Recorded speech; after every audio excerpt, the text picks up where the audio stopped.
To start or stop Bluetooth audio gateway service in Windows 11 Home, right-click on Start menu icon, and then select Computer Management. Next, click or tap Services and Application drop-down menu. Select Services, and then right-click on uh, s-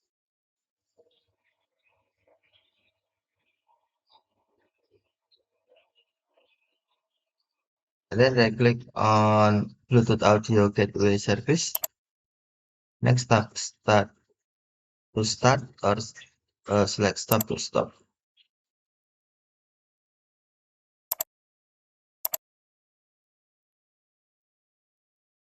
Service supporting the audio gateway rule of the Bluetooth hands-free profile. Okay, thank you for watching. Have a nice day.